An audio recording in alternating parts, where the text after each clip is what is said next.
So the first question I have for you is, like, as far as like racing and performance, like what modifications like have you made to your car like over time? So the great thing about the Thunder Roadster class is that they're all spec cars, so every car has to be exactly the same. So there are rules and regulations for what tires we run, what what brakes we run, what engines in the car, etc. So we really don't do any modifications to the car. About the only thing we can change is a couple of suspension points, which are shortening and lengthening the wheelbase, which that changes how the car drives, but it's more to whose style. Like, he likes it one way, I like it a different way. Generally get to about the same speed, but it's about the mechanics of how the weight transfer, the rotation of the car. That's how we drive it. Good answer, Jason. Thank you. The physics. Yeah, I saw it. How well would you say, like, changing like the suspension and that type of thing, like how well would you say that translates like to your like racing performance?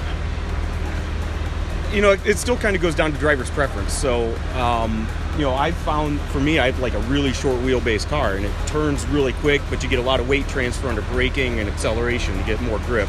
But it's less stable when you're trying to go straight, and you're under braking. It kind of wants to dance on you. So you got to balance that, and I think other guys have a longer car, which gives different benefits. So that's the easiest thing to compare. So. Yeah, I mean, I think it also comes down to your personal preference of, as a driver, what do you like? So my car has a longer wheelbase than Jason's, which means that I have to drive it quite differently. I have to really provoke it to make it turn in the first place. You have to drive it a different way in order to be able to do that. So how long have you guys respectively been racing? So I got my rookie license, my comp license this year, in June. So I'm brand new to this, but I've been racing and hill climbing and go-karting for 30 odd years. Yeah, I've been racing for 3 years now, so I'm still pretty new. Don't let him pull the wool over your eyes. He's got 30 plus wins, so So then how well would you say like experience translates to like how well you perform? I don't know, James, how does that translate? I think you are always learning. So that I've been here so many times as my local track, but I learned stuff in that last session. Yeah. So it's that being open-minded enough to keep learning, even though obviously you've built up skills over the years. It's, don't think you know everything, because there's always somebody out there that's got a little trick that you don't know. And the other thing is that the track and the cars change throughout the day, throughout the weekend. So each time you go out, the temperature's a little bit different. The track's got more rubber on it. My tire's a little more worn out. My brakes are not as fresh. So it's dynamic. Every time is a little bit different. So you always got to have a little bit of a buffer to make sure you're not going over the edge. Yeah, and then when it rains, that can wash a lot of rubber away, and so that takes a while. And then first thing in the morning, it's always cold, so that takes a while to get used to what the conditions are. And you might adjust tire pressures to make up for the colder track temperature, so that they get into their operating range that may be different than when it's hotter outside. Like, what modifications did you make to your car over time to help it perform better? The whole car's modified. Whole car is modified? Yeah, that's a stock on it. Like, what would you say was like the best modification, like the most needed modification for the car? A higher horsepower engine. Okay. That and slicks. Slicks? That's probably the two biggest mods we did. Can you explain like what the slicks are? Slicks are tires that have no tread, and the tires themselves are much softer than something that comes on passenger cars. Okay. Did you, when you said you modified the whole car, you like modified the suspension as well? Suspension, we put roll bar in there, onboard fire system, catch can, headers, exhaust, transmission's even modified, brakes are modified. Why is good suspension important on the racetrack, especially around turns? It keeps the car flatter. Okay. The flatter the car is, the more equal weight you have on all tires. Even though you go on a turn, the outside tires have more weight, but with big sway bars or springs, you have less weight transfer side to side. and also front to back when you're accelerating, or also when you're braking. When you modified did you also modified the body as well? Or The body's modified, yeah. Okay. What did you do to the body to make it like more aerodynamic in situations? Well, we got a footer in the front. That's so more air goes through the car, and it creates more downforce. And we got a rear wing on it, Okay. and that creates downforce to the back, so that when you're going fast in the turns, that puts more weight on the back of the tires. So when you go in the turn, the back end doesn't want to come around.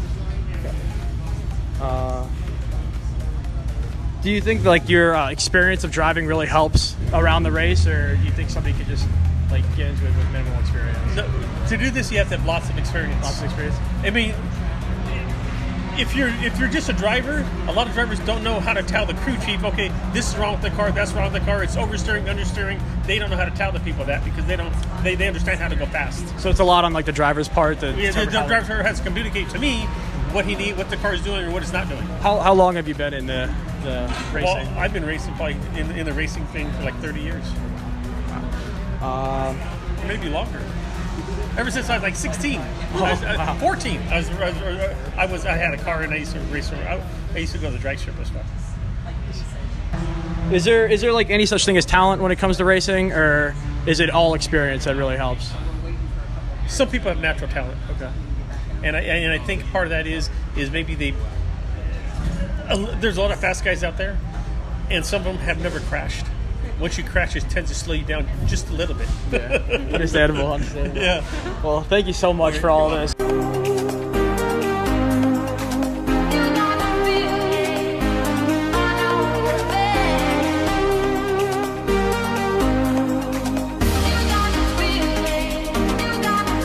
About shock absorbers. Why are they important? What do they do?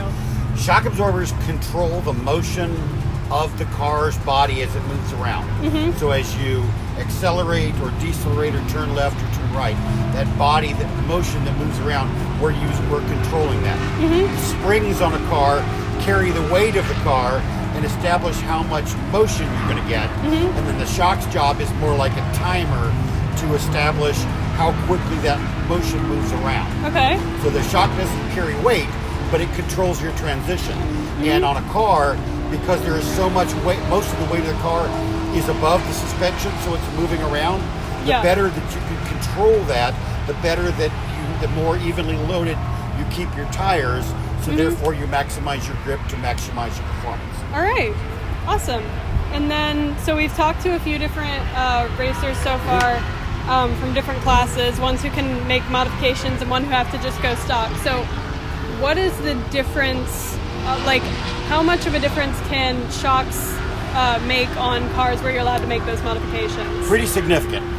The first thing the biggest thing that will make any improvement on a car is tires. Yeah. Because the tire is what connects the car to the ground.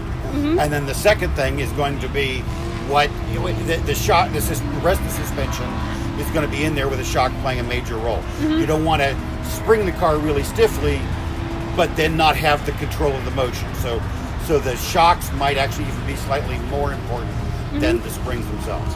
So again, the more you keep that footprint of the tire and loading more evenly done, the more grip you've got, the faster you go. Awesome. Thank you. Okay. So first of all, how long have you been racing? This is my 4th year racing. So have you made some modifications to your car in the time you've been racing? So the class that I run in is all the cars are completely basically stock, except for just making sure all the safety stuff is there. Yeah. But we made sure that we had good brakes and stuff so that, the car will actually stop. And I mean, pretty much other than that, it's pretty much stock. So Really? Yeah. Okay. So with the stock, so like stock suspension and everything? We have some like stiffer springs and stuff on it, but that's all regulated by the class. All the cars are the exact same. So yeah. So are the shocks on this like definitely heavier duty than something that would be on like a regular car? Actually, I mean, if you're on the street, I bet the shocks that are on a regular car are going to be more heavy duty, I guess, because they need to take the bumps. Whereas, like, you come to a place like this, even though it's not the smoothest track ever, it's still better than a city road. So, So yeah. So like, then can you tell the difference of